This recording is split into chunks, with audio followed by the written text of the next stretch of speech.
Anyway, welcome. My name is John Cornicello, and we're here in another of my series of conversations. I'm usually on Mondays and Thursdays at 10 a.m. Pacific time.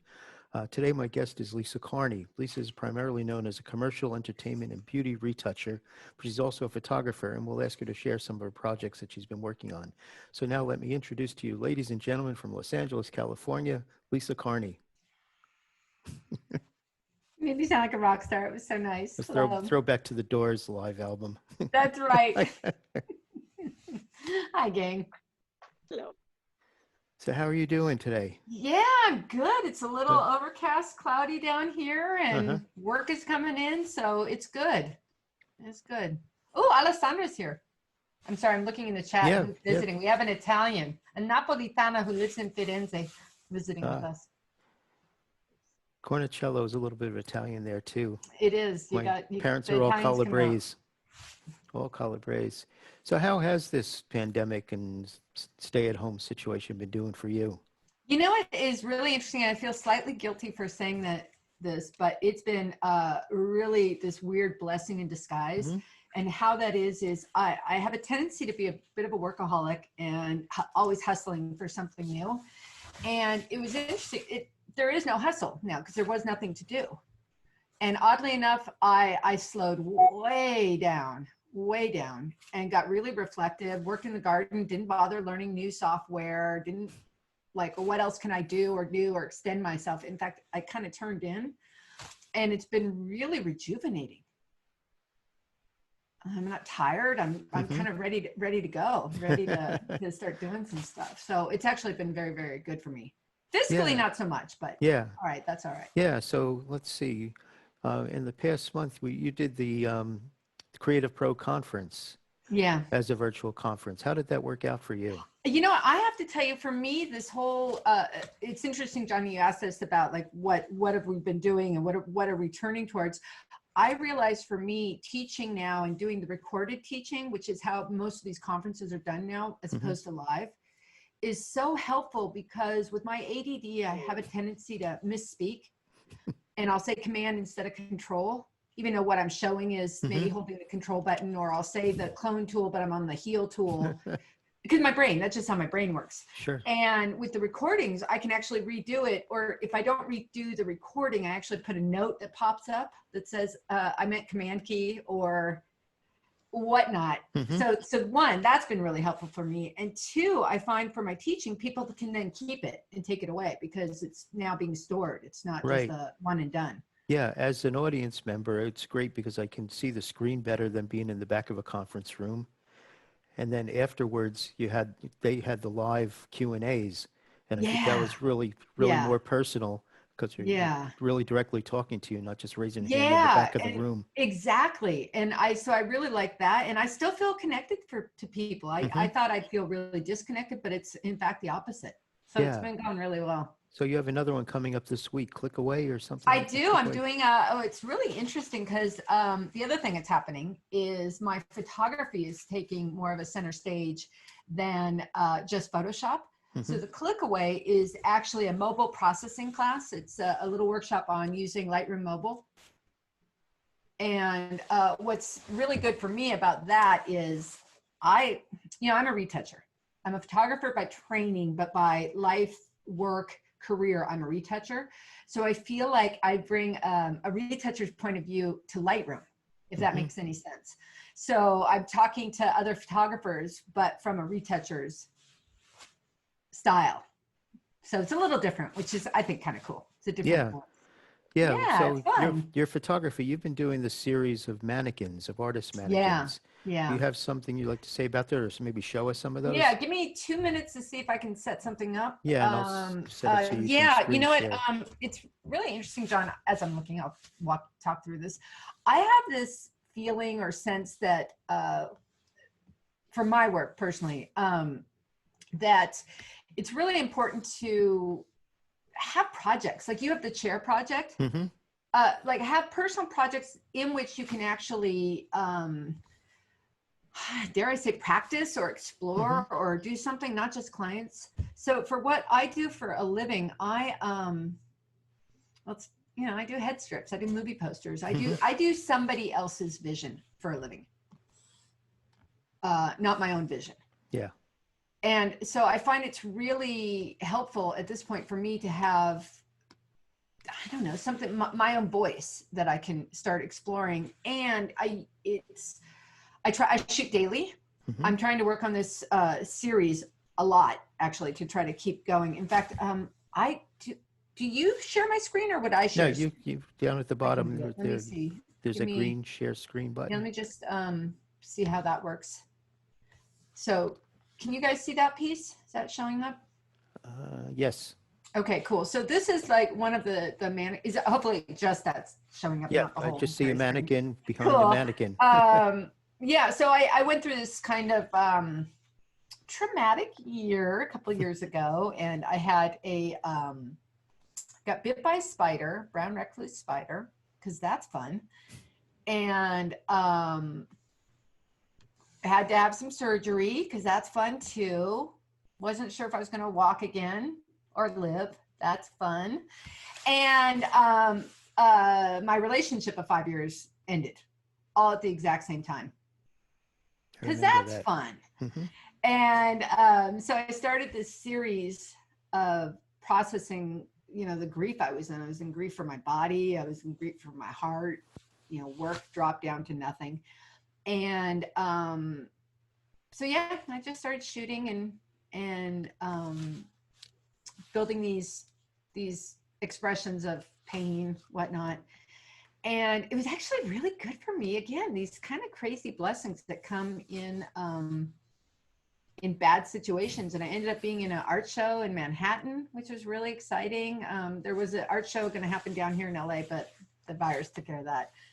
But it's nice. I feel like I've kind of come full circle because I started in photography and retouching just ended up being something I shifted to. Interesting. Yeah. So it's been fun. Mm-hmm.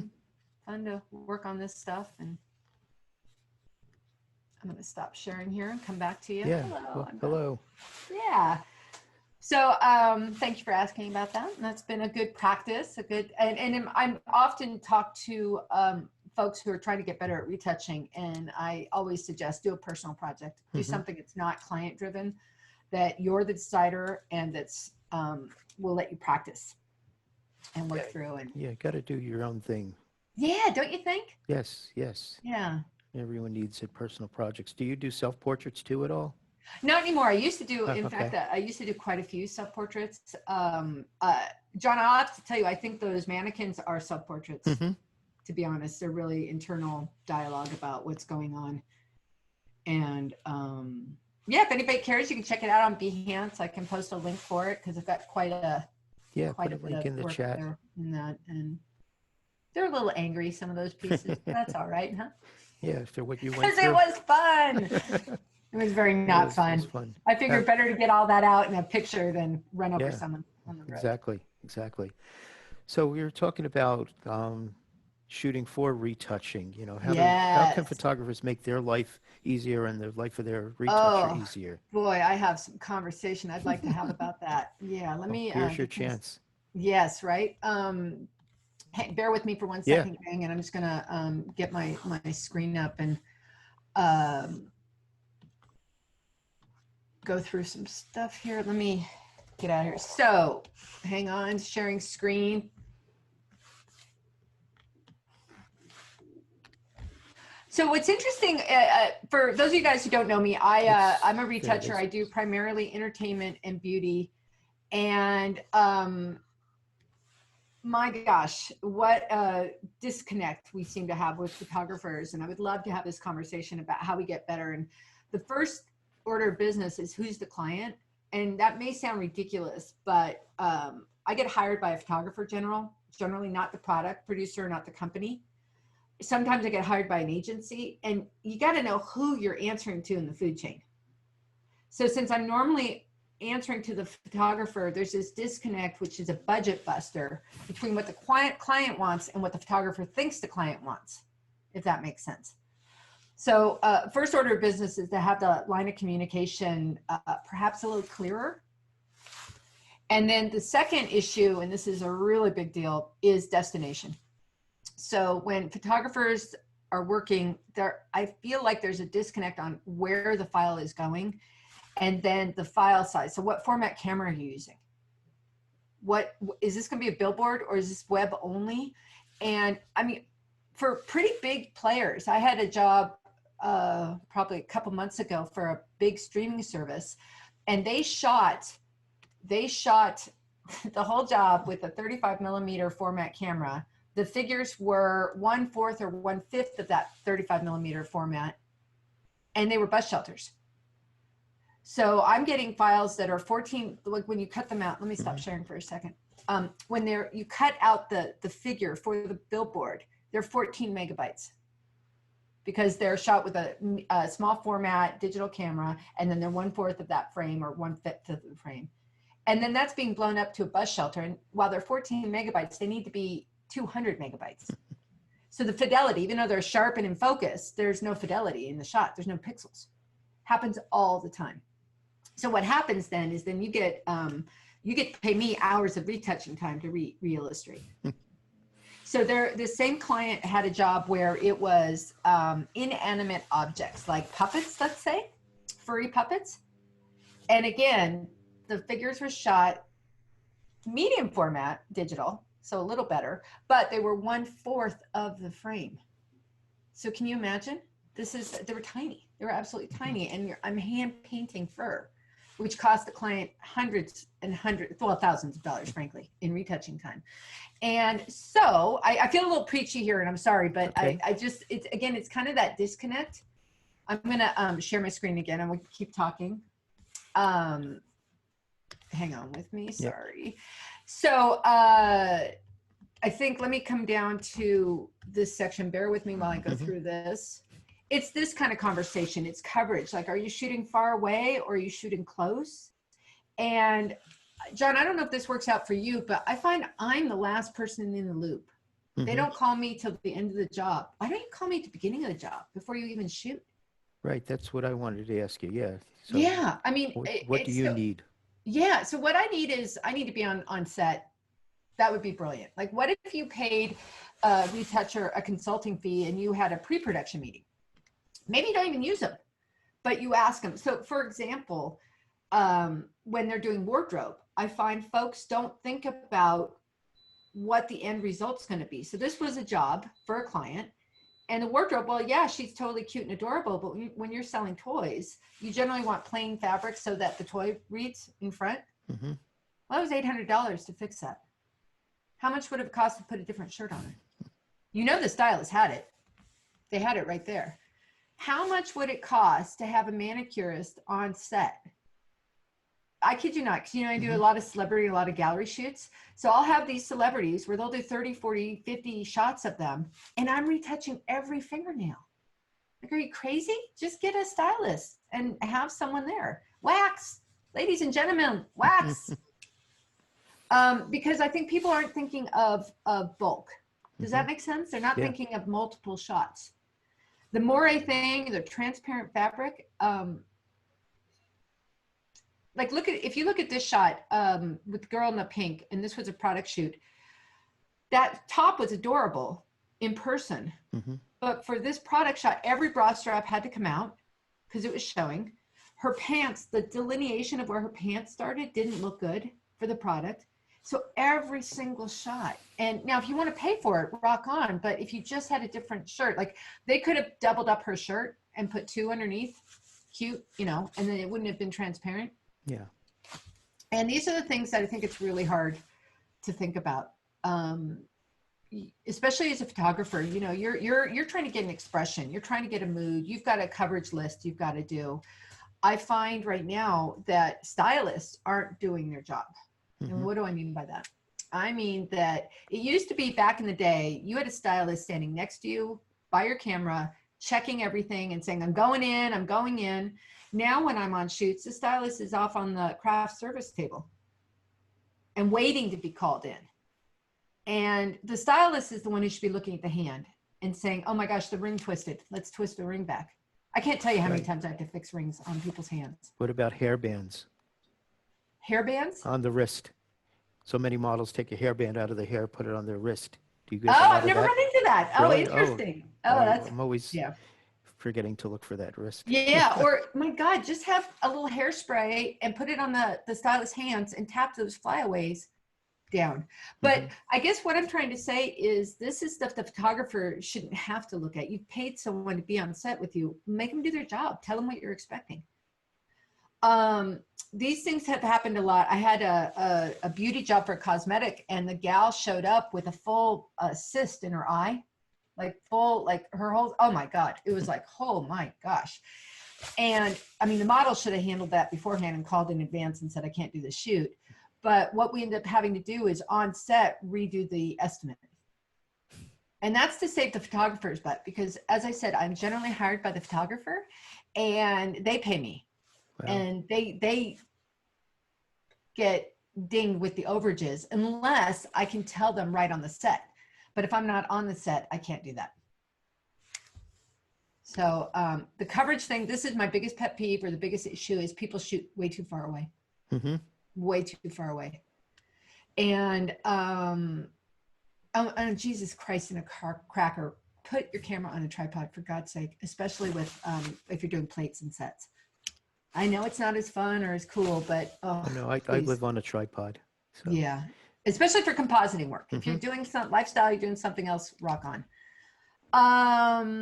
Yeah, what else can I say about this, honey? It's coverage.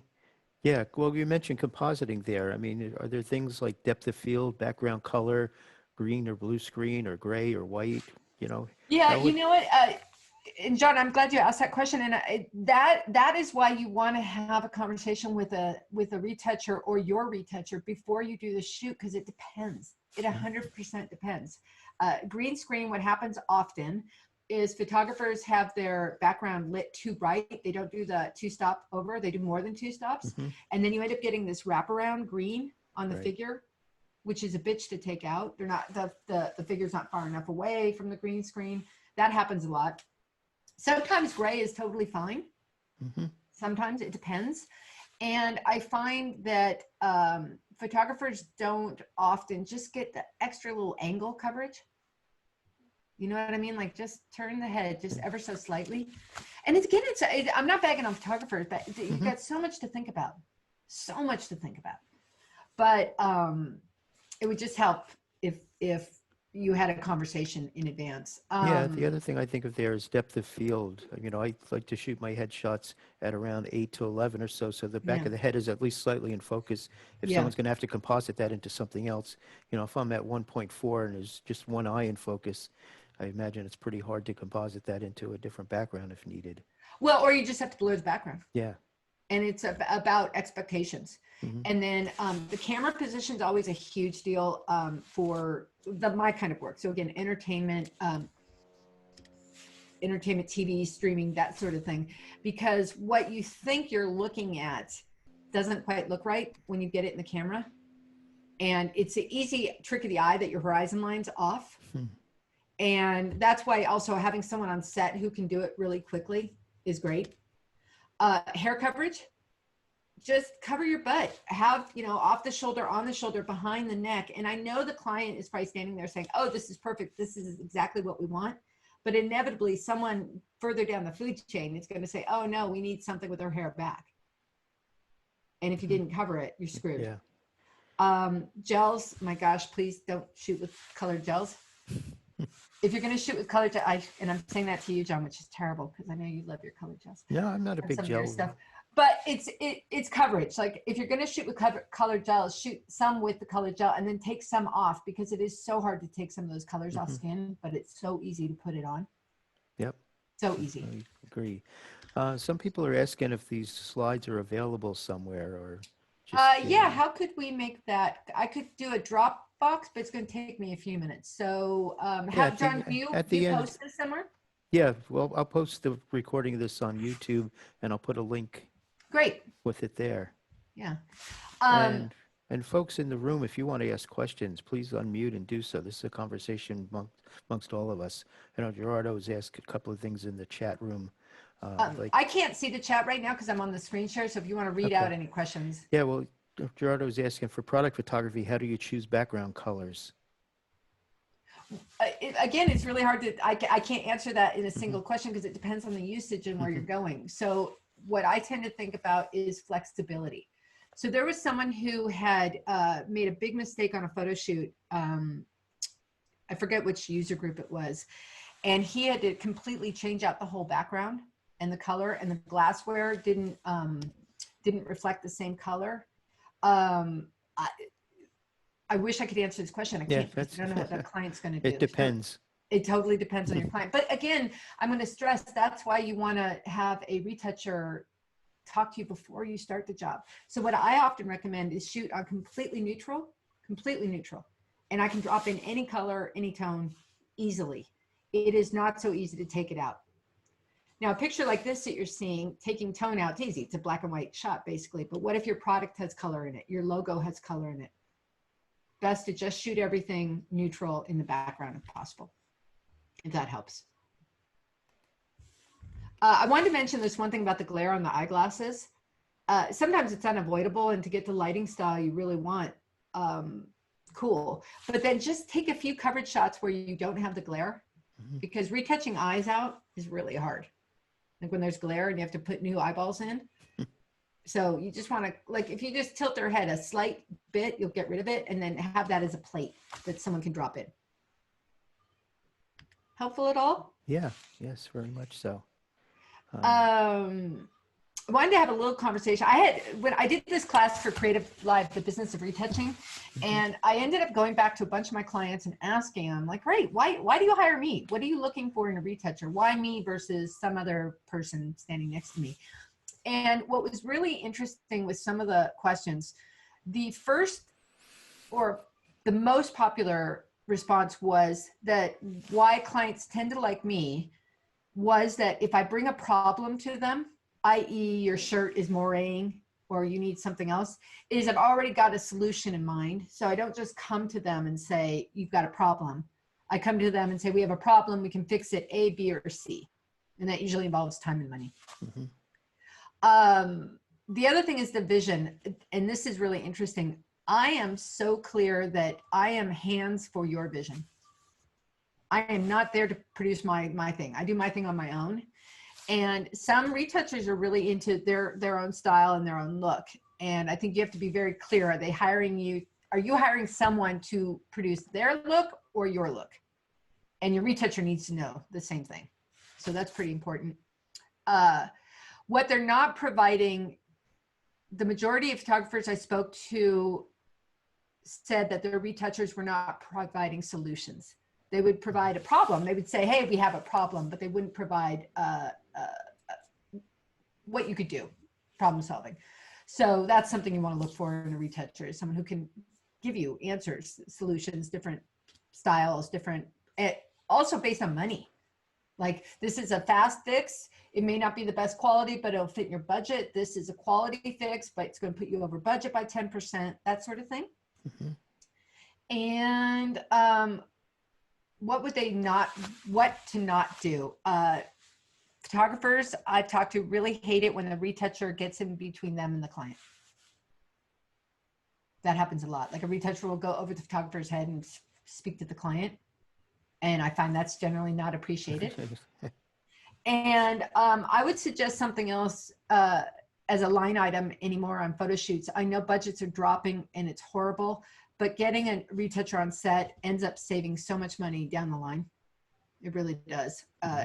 So for me to show up on set for a shoot, I'm a little expensive. I'm $1,500 to come with my system and be on set for a day, but you can get a retoucher on set for $1,000 a day, which may sound like a lot of money for a line item, but when you consider how much time in retouching it'll save, it's not.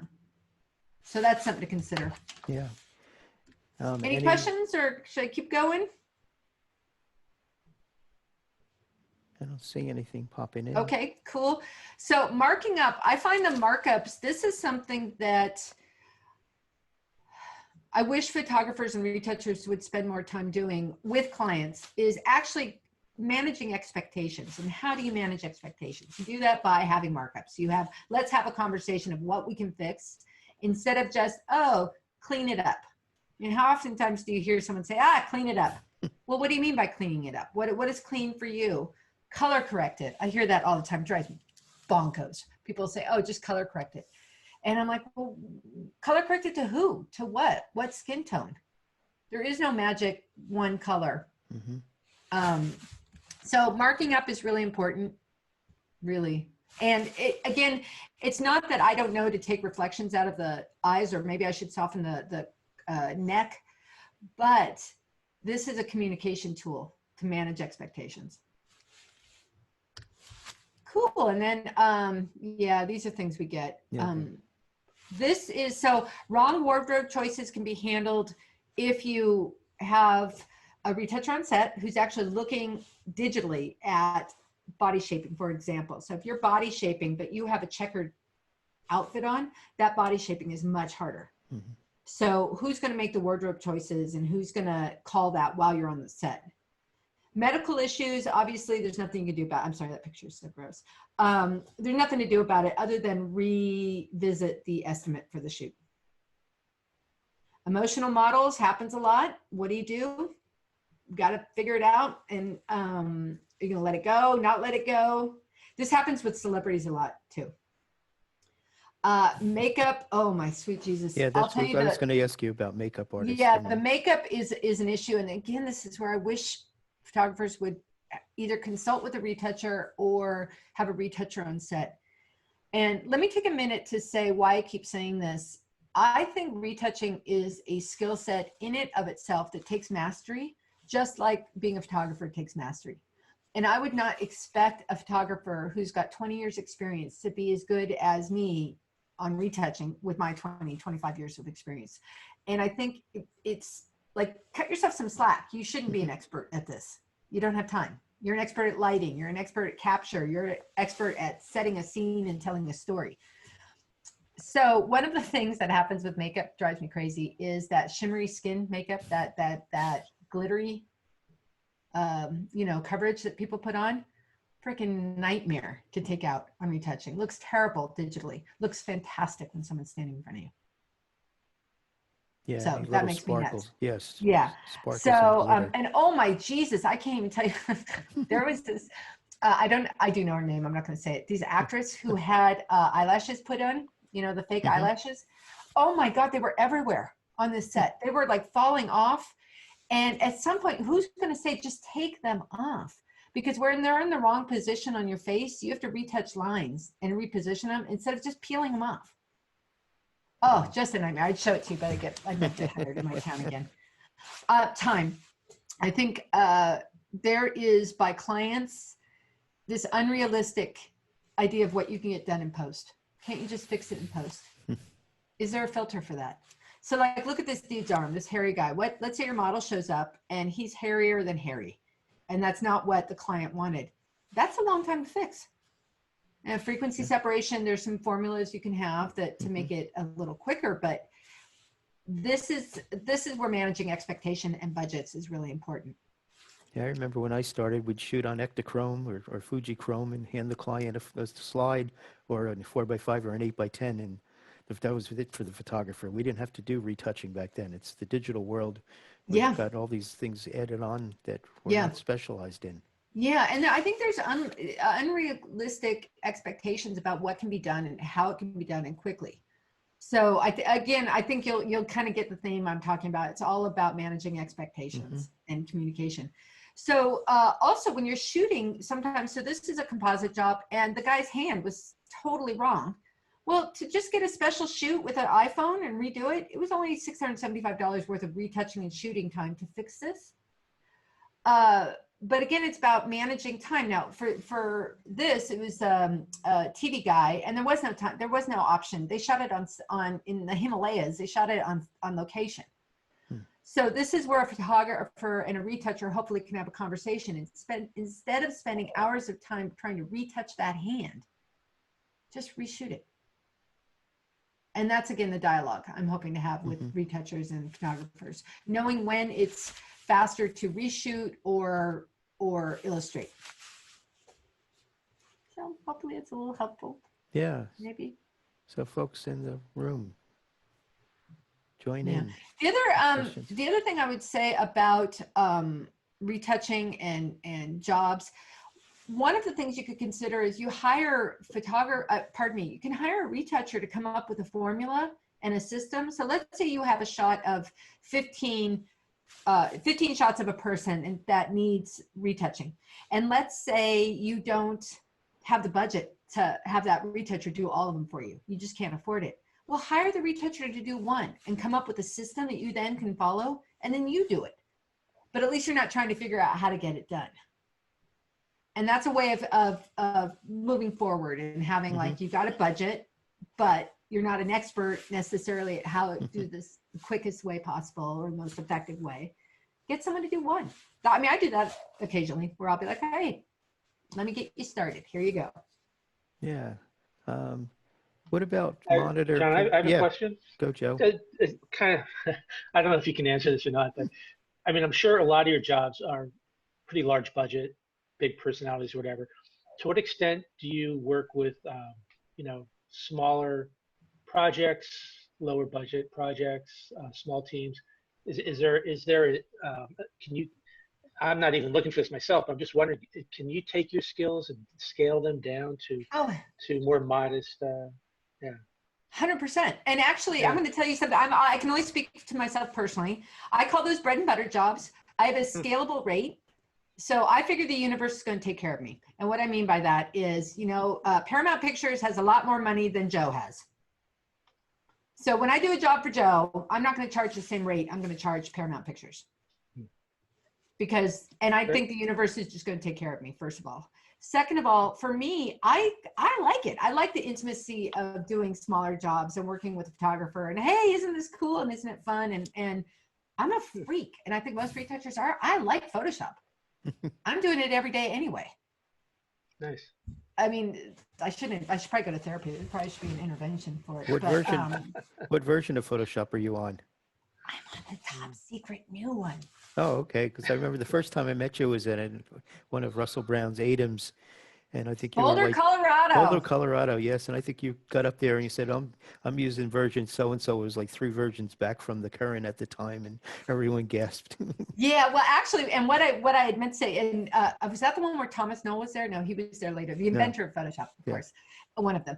And I'm like, oh, all the techniques I show you could use in Photoshop 3. Because I'm kind of a dinosaur and I like old school techniques. And I thought that was awesome. He thought that was not awesome. But so yeah, I've been doing this since before Photoshop had layers. Wow. Do you go back to Barney Scan?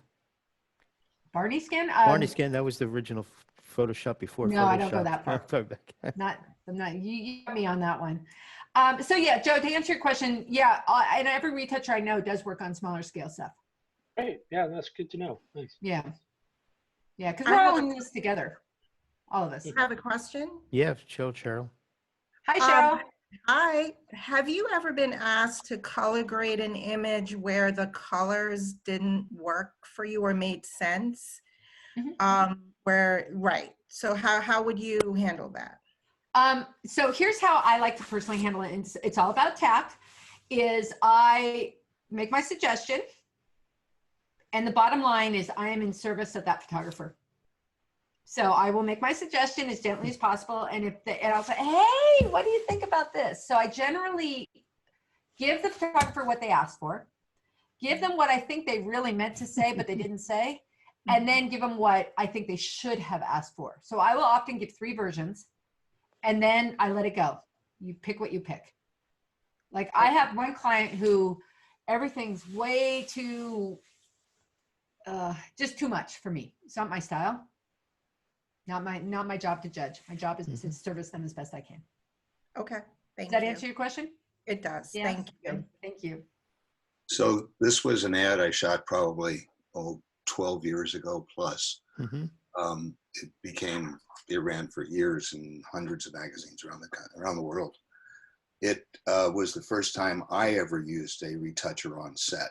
Yeah. It made all the difference in the world. Yeah. I was already shooting 2 ad shoots a month for this client, but that cemented our relationship. Yeah. It just went astounding. And also the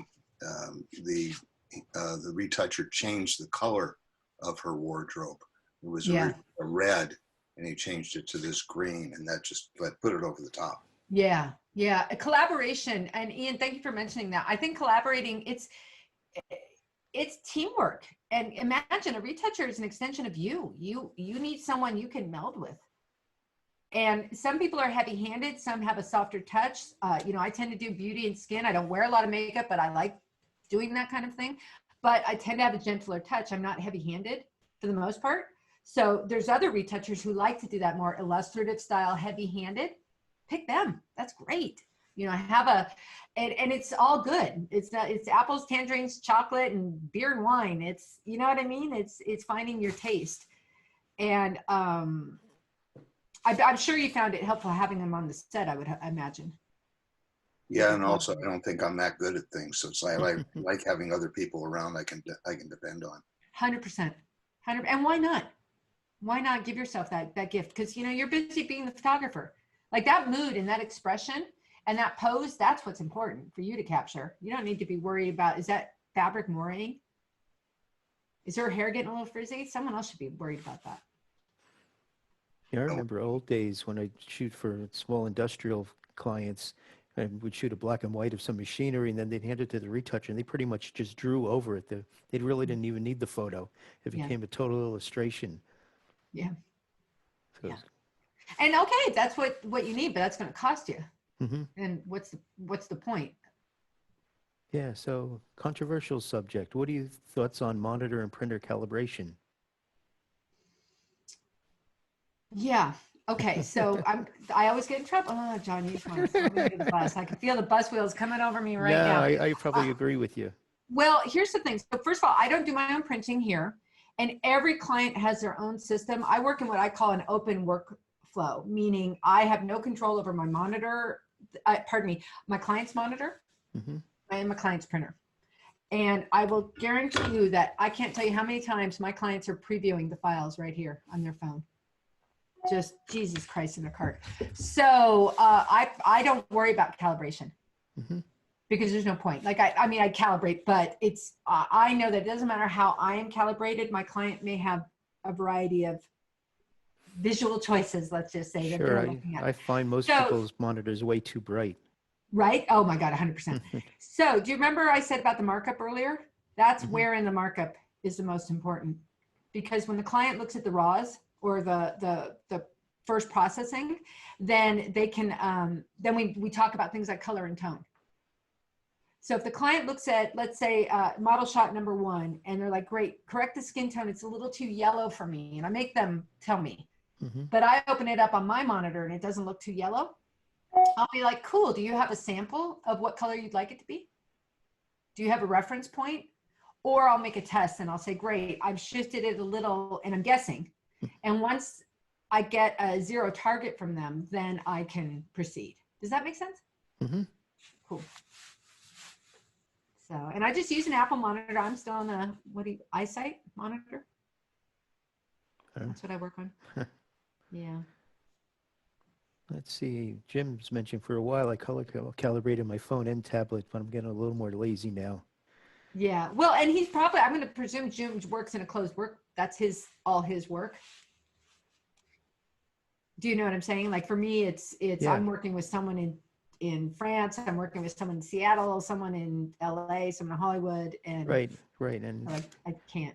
And somebody, like I said, so many systems calibrate different anyway. Yeah. Some calibrators take into account the brightness of the monitor, some don't. Yeah. You know, and if you want 90 CDM squared, 100, 120, Yeah. or you're watching movies where you have it at 200, and then everyththing's so bright. Yeah. So, I'm curious how many of your folks have to do their own retouching? How many of your shooters? Yeah. There's no budget, right? Yeah, I do basic retouching. I'm pretty good at it. I can't do what you do. Yeah. But just day-to-day stuff, I've been doing it for years. Excellent. Yeah. I will say, I'm wondering how often photographers are undercharging for their retouching. Like, it doesn't matter who does it. It doesn't matter if it's me, it's you, it's, you know, Jane down the road, but are they charging enough for it? Because I think that's something that's kind of crept into the workflow, is that folks don't bill it. Well, like, how can we? Yeah. Since we don't understand what you do or how much time it takes, and this is where having that conversation up front.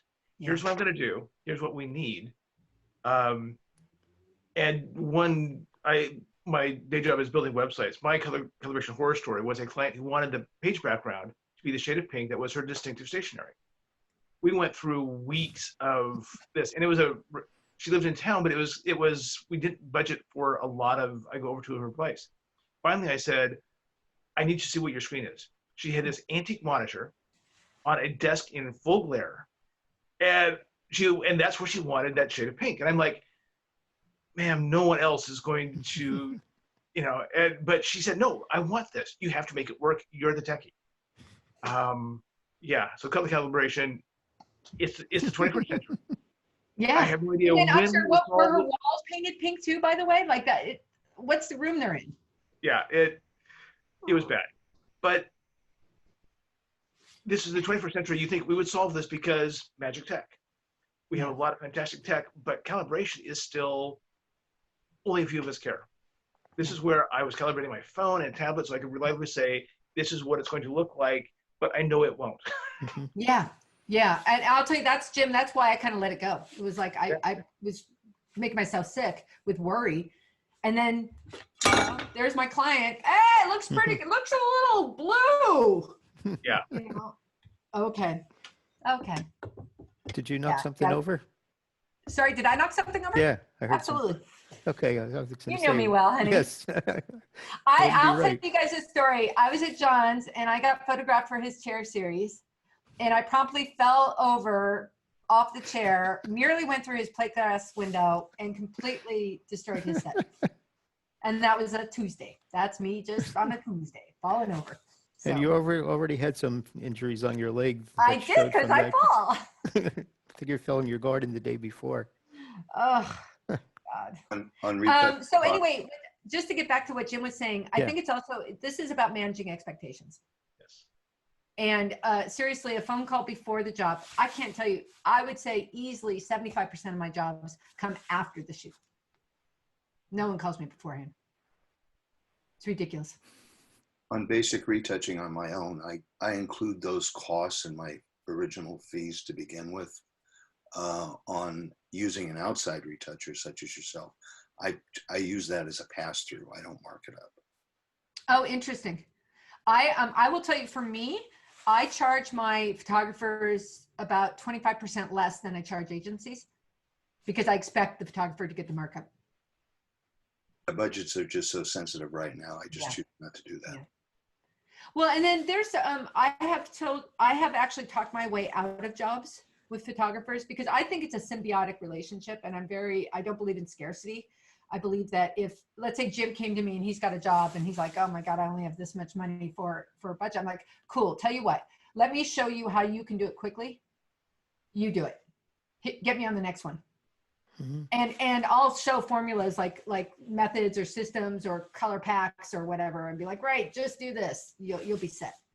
Because it is true. Budgets are crazy right now. They're crazy low.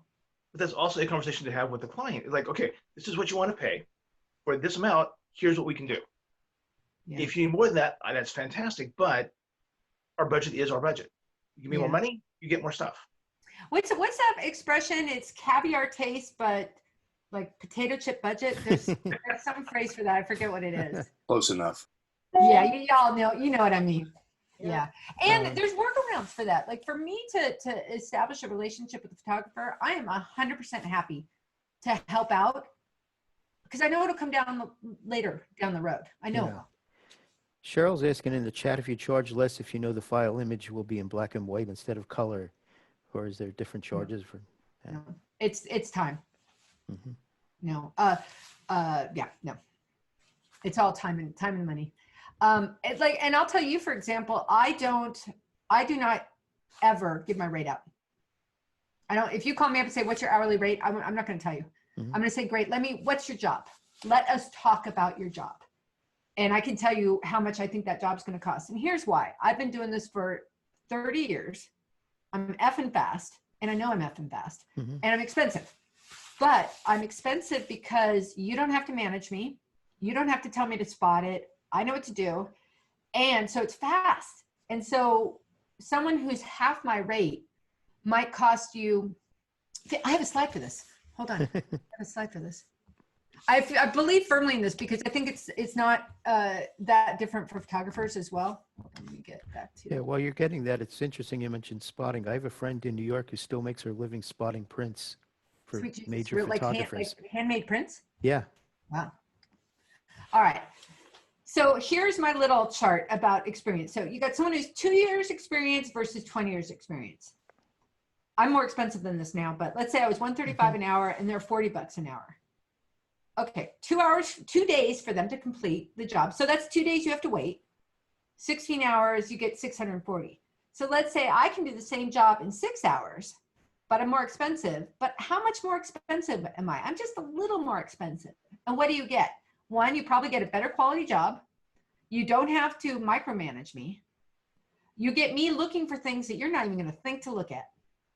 Like, oh, hey, have you thought about the X, Y, and Z? Maybe we should take care of that. And then, of course, you can deliver your job faster to your client. So is that worth $150 or what? I can't do the math, whatever the math is on this. Who knows? Maybe it is, maybe it isn't. Plus, keep in mind your time. Like if you're not having to micromanage someone, is that worth it to you? So just some thoughts. Yep. Any questions? Yeah, anyone else out there, feel free to unmute and join us. Hi, Sarah. I don't know where Sarah's from. What's your audience? Do you know how far across the globe? We got one Italian in here. Let's see, That Jim's I know. here in Seattle near me. Ian's down in Palm Springs. Oh, nice. Melissa's Nice. out in the Midwest. Cheryl's in New Jersey. Now Joe's here in Seattle. I love Seattle. I miss From Seattle. Seattle. I'm gonna come back soon, I hope. Gerardo's Grew up from, in Mexico. Philly, but I'm here Oh, now. fantastic. what's that? We got someone from Grew up- Mexico too. Grew up in Philadelphia, but I've been here for a while now. Yeah, I'm in New Seattle? Jersey, 25 years here though. Colorado Springs. Awesome. It's beautiful there. So has your motion picture business, entertainment side of the business in the last few months taken a nosedive, or is that been Dead. So because the movie theaters are closed, no one's releasing anything. And what's odd is I do a ton of streaming work. I mean, a ton. Netflix, Hulu, Amazon. And if you guys are interested, you can find me at lisacarney.com. That's where my stuff is. And nothing. I mean, very, very, very little. So folks are holding back, which is interesting. The good thing is I do a lot of teaching. I'm on the Adobe circuit. So I have other streams of income that I can rely on, thank God. Oh no, I've attended your seminars in the past from years ago. Yes, we were children, right? Just mere little children. Oh, you were. I was not. And I can tell you, I now have chickens and zucchini growing, so I've made a garden so I can eat when there's no money. Okay. Were you not living in France at one time? I was. Thank you for remembering. Yeah, I lived in France for 5 years. Yeah, doing this also with chickens. And zucchini. Got a theme going. Are you still Don't splitting? shoot weddings. Wondering if you have any general info about retouchers that do volume work. Daniel is asking about volume work. Yeah, that's this is me editing in my mind. I would tell you that that's partnership. You find someone who's inexpensive, who could, like, I would not do a bulk wedding. That's just, it's going to sound a little egoistic, but I'm too heavy of guns for that. It's not worth it. But what I do is I will often start a formula for someone who's doing a wedding. And I'm like, great, run this action, put this color correction on it, do this camera raw setting, and I'll make a formula, and then someone else will run it through the whole job. I will sometimes do that. I would definitely, if you're anybody who is a event shooter, find someone who's on the lower end and develop a relationship, a really good relationship that you use them all the time. They know your system, they know your calibration. You've got a formula that you use. Hopefully that's helpful. So favorite plugins or additions for Photoshop? Do you have anything you really? My favorite plugins, please do hold. Mhm. Let me get my windows going. Flood plugin is my absolute favorite. and it does the water thing. So I can illustrate water, but it takes a while, and I know it takes a while. Hang on while I'm opening up something here. Oh, can you hear my chickens? Here's something back there. That's my girls. Sorry, my bridge is collapsing here. Hang on one second. So my favorite plugin is Flood plugin. And what it does in like 2 seconds is, hang on, I cannot chew gum and talk at the same time. I've just realized this about myself. Share screen. The Flood plugin does this. It allows you to create water from nothing. Yeah. And let me see if I can make, I don't know if I have it. I'm in the new Photoshop, so I don't know if I have it installed. No, I don't have it installed. Alien Skins, one of my all-time favorite plugins. Eye Candy, I use it all the time. I am going to open up my old Photoshop so I can show you something.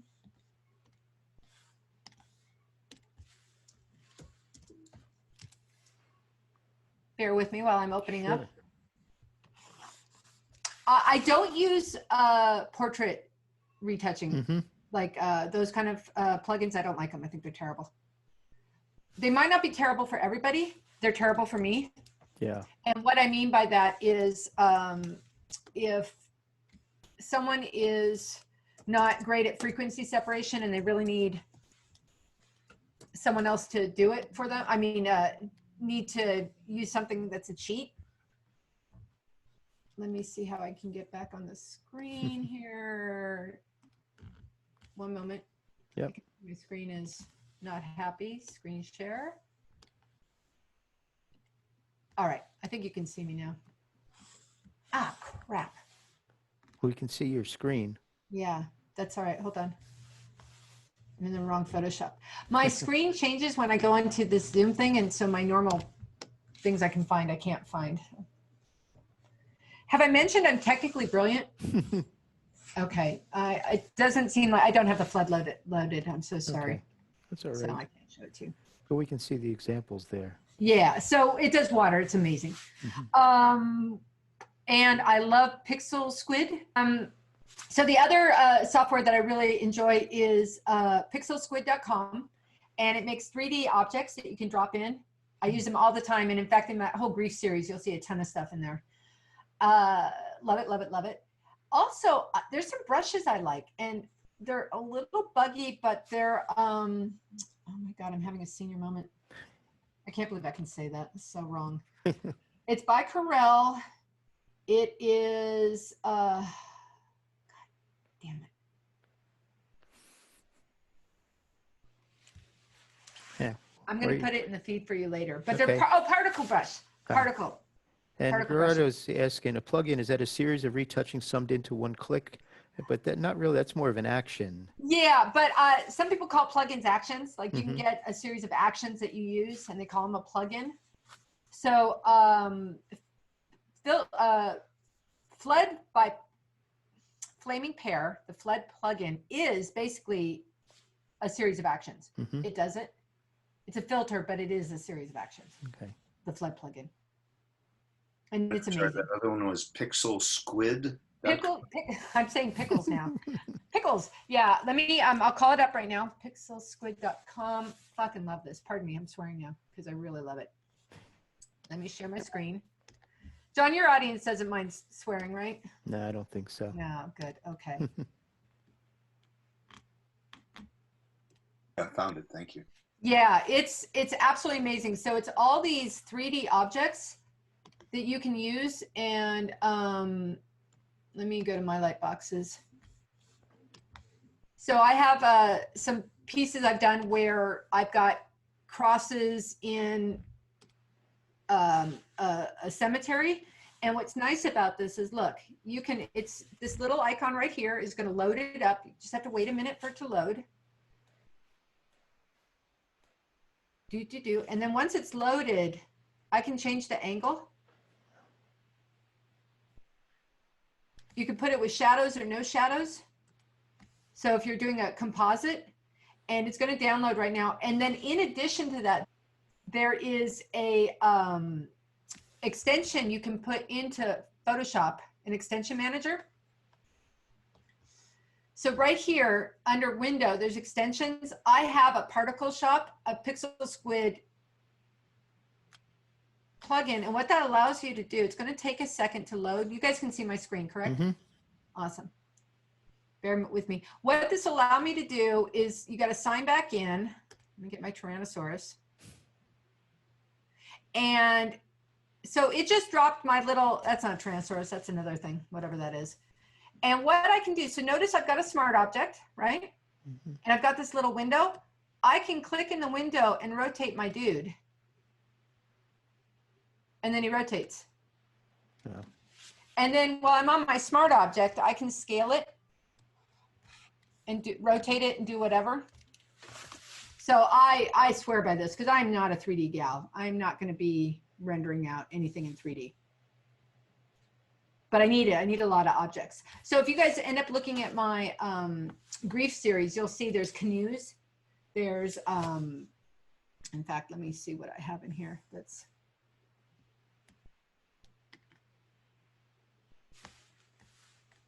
the urn, that urn I got from Pixel Squid.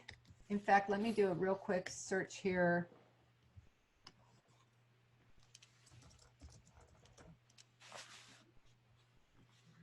Let's see if I can find it.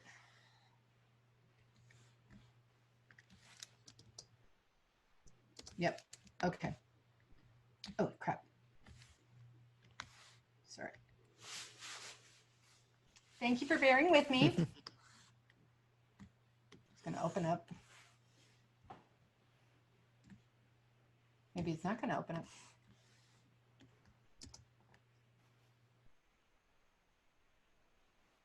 Do you guys find that when you're on these Zoom chats that the rest of your computer just says no thank you? Sometimes, yes. Yeah, and it's amazing. This is a JPEG. This is tiny.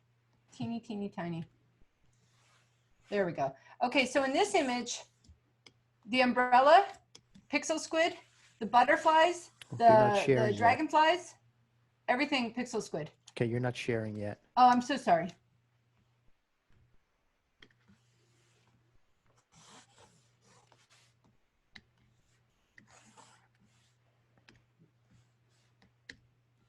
Okay, so that was the headstone. So I guess you guys didn't see any of that either. Sorry about that. So this was Pixel Squid. No, we did see the headstone. Oh, you did? Okay, Yeah. cool. And right now, can you see the umbrella image? Yep. Cool. So the umbrella was Pixel Squid and the butterflies and all the critters. And so with that extensions manager, you know, when you're trying to turn, you saw this dragon, I mean, Yep. dinosaur, correct? Yep. Right. So all that I can rotate all of that inside the extension manager and then do the file. The figures were shot in Photoshop. I mean, shot with the camera. Mhm. Cool. So hopefully that's helpful at all. Great. Great. Yeah. That's been a good hour. Sorry for my little jiggly there.